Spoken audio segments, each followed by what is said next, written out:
ચાલે મનોમતિક ફળ મળશે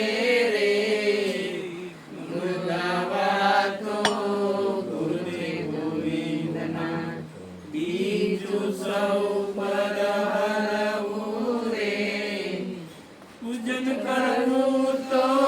ગુરુજીનું કરવું ગુરુની આજ્ઞા સૌ માને રે ગુરુથી મોટો કોઈ મળે નહીં સમજો ગુરુજીની શાને રે ગુણ ગાવા તો